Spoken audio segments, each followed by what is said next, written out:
Hello friends, ഇന്ന് നമ്മുടെ കൃഷിയിടത്തെ കാഴ്ചകളാണ് ഈ ഒരു എപ്പിസോഡിലൂടെ നിങ്ങളുടെ മുമ്പിലേക്ക് എത്തിക്കുന്നത്.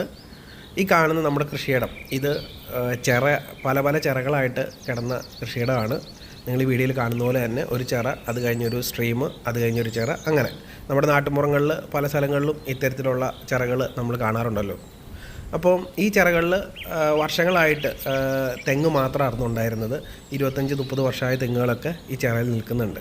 അപ്പോൾ അടുത്ത ഇടയിൽ കുറച്ചുകൂടെ സ്പേസ് ഉണ്ടെന്ന് മനസ്സിലാക്കിയിട്ട് അടുത്ത ലൈൻ വെക്കാനുള്ള സ്പേസ് ഇല്ലാത്തത് കൊണ്ട് ഞാൻ സിക്സാഗ് ആയിട്ടാണ് പുതിയ തെങ്ങിൻ തൈകൾ വെച്ച് കൊടുത്തിരിക്കുന്നത്. അപ്പോൾ അതിനുശേഷം ഈ സ്ട്രീം ഇത്തരത്തിൽ 3-4 സ്ട്രീമുകളുണ്ട്.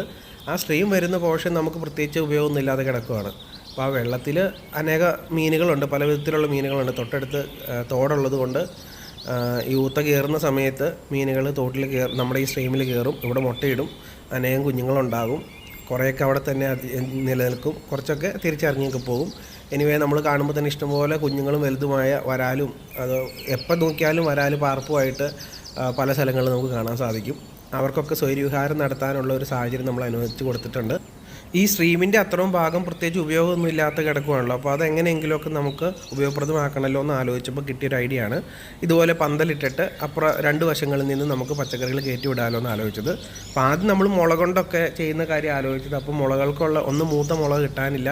ഇനി മൂത്തത് കൊണ്ടാണെങ്കിൽ പോലും മുള കൊണ്ട് ചെയ്താൽ 1 വർഷമൊക്കെ കഴിയുമ്പോഴത്തേനും അതെല്ലാം പോകാനും സാധ്യതയുണ്ടല്ലോ. അതുകൊണ്ടാണ് നമ്മൾ ഈ ഇരുമ്പ് പൈപ്പുകൾ ഉപയോഗിച്ച് ചെയ്തത്. അപ്പോൾ ഇത് ചെയ്യുമ്പോൾ തുടക്കത്തിൽ വലിയൊരു ഇൻവെസ്റ്റ്മെൻറ്റ് ആകുമെങ്കിലും അത് നമ്മൾ പെയിൻ്റൊക്കെ അടിച്ച് നല്ല രീതിയിലാണ് അത് ചെയ്തിരിക്കുന്നത്. അതുകൊണ്ട് തന്നെ കുറേ വർഷങ്ങൾ നിലനിൽക്കും. ഇതിനു മുമ്പ് നമ്മൾ ചെയ്ത പന്തലുകളൊക്കെ 15 വർഷത്തോളമൊക്കെ നിന്ന പന്തലുകളുണ്ട്. അപ്പോൾ അങ്ങനെ ദൂരവ്യാപകമായിട്ട് നോക്കുമ്പോൾ നമുക്ക് ഇതൊരു നഷ്ടമായിട്ട് തോന്നാത്തത് കൊണ്ടാണ് നമ്മളിങ്ങനെ ചെയ്തിരിക്കുന്നത്. കാൽസ്യം, ചെമ്പ്, sulphur, magnesium, phosphorus, potassium, vitamin A, vitamin C. ഞാൻ നമ്മുടെ പീരിയോഡിക് മൂലകങ്ങളുടെ പേര് പറയണതല്ല.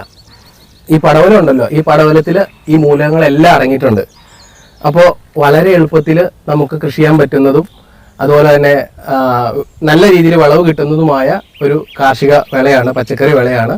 അടിവളമായിട്ട് ഉണക്കച്ചാണകമോ അതുപോലെ കുറച്ച് എല്ലുപൊടിയോ വേപ്പും പിണ്ണാക്ക് ഇതുപോലെയുള്ളവ അടിവളമായിട്ട് ഇട്ട് കൊടുത്തിട്ട് നമ്മൾ ഇതിൻ്റെ സീഡ്ലിംഗ് തൈകളായിട്ട് കിട്ടുന്നതോ അല്ലെങ്കിൽ പടവലത്തിൻ്റെ വിത്തോ ഇട്ട് മുളപ്പിച്ച് നമ്മൾ നടുവാണെങ്കിൽ, അത്യാവശ്യം ഇതുപോലെ നമ്മൾ നെറ്റിട്ട് കൊടുക്കുവാണെങ്കിൽ പാവലമായാലും പടവലമായാലും ഒക്കെ നമുക്ക് ഇതുപോലെ കയറ്റി വിടാനായിട്ട് പറ്റും. ഇത് കണ്ടോ, ഈ പടവലം ഇങ്ങനെ വളഞ്ഞു പോയത് കണ്ടോ, ഇത്തരത്തിൽ വളഞ്ഞു പോയിട്ട്. പടവലം കൃഷിയായിട്ട് ബന്ധപ്പെട്ട് നിങ്ങൾക്ക് കൂടുതൽ വിവരങ്ങൾ അറിയണമെങ്കിൽ, അതിൻ്റെ ശാസ്ത്രീയ കൃഷി രീതികളെ കുറിച്ചൊക്കെ അറിയണമെങ്കിൽ ഈ വീഡിയോയുടെ കമൻറ്റ് ബോക്സിലോ അല്ലെങ്കിൽ ഡിസ്ക്രിപ്ഷൻ ബോക്സിലോ ഉള്ള ലിങ്ക് നിങ്ങൾ ക്ലിക്ക് ചെയ്യുകയാണെങ്കിൽ അതുമായിട്ട് ബന്ധപ്പെട്ട് വിശദമായ വീഡിയോ നമ്മൾ അപ്ലോഡ് ചെയ്തത് നിങ്ങൾക്ക് കാണാനായിട്ട് പറ്റും.